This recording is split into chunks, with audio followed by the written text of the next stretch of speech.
ମୁଁ ସେ ଜଗବନ୍ଧୁ ଯେଠି ଶିକ୍ଷକ ବିରିପଟା ହାଇସ୍କୁଲ ଆଜି ପ୍ରଫେସର ଅଚ୍ୟୁତ ସାମନ୍ତଙ୍କ ଦ୍ୱାରା କାର୍ଯ୍ୟକାରୀ ହେଉଥିବା 11ତମ ବାର୍ଷିକର ଉତ୍ସବ ଆଜି ବିରିପଡ଼ାର ଅନୁଷ୍ଠିତ ହୋଇଯାଇଛି ଏବଂ ଏହା ପ୍ରଫେସର ସାମନ୍ତଙ୍କର ଗୋଟିଏ ଲକ୍ଷ୍ୟ ଥିଲା ଯାହାକି ଥରେ ମୋର ଗୋଟେ ପଢ଼ିଆ ପାଠ ପଢ଼ିଲା ବେଳେ କଥା ख्याल पड़ुଛି कबीर दासଙ୍କର पानी बढ़े नाव में घर में बढ़े दाम दोनों हाथ उलीचिए यही सज्जन का काम।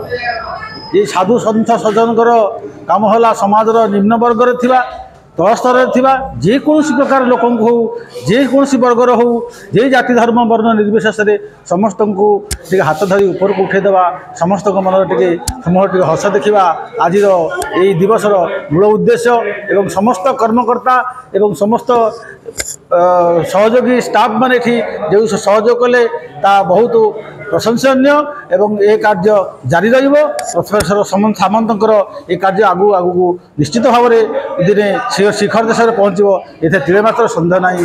मानव सेवा ही माधव सेवा। परिचय देवाशीष साहू किट किम्स कर्मकर्ता।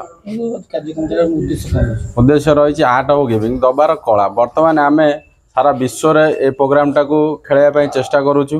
ए प्रोग्राम रो मूल अर्थ हूँ लोक मानू साहाय्य करवा किसी लोक मानू दबा दबार कला जिते आमर बढ़ संसार रे समस्ते खुशी और शांति रे। डॉक्टर अच्युत सामंतर जो प्रयास 2013 मसीहा मे 7 तारिख में आरंभ होता आज तार 11तम दिवस पालन हो सारा विश्व रे ये योजना पहुँची सारा आगू ये जारी रहिबो। बर्तमान आम बिरिपड़ा ग्राम पंचायत रु हाराहारी 30 रु 40 जन मेम्बर अच्छा सारा विश्व में लक्षाधिक मेम्बर या सहित जोड़ी हो सारे। उद्देश्य लोक मानू साहाय्य करवा एवं दबार गोटे कला आर्ट ऑफ गिविंग लोक मानू किसी सहयोग सहानुभूति दबा कथार हो कि टंका पैसा हो कि जेकोसी गोटे दबार कला लोक मान भीतर आम उद्भावन करवा लोक मानू साहाय्य करवा।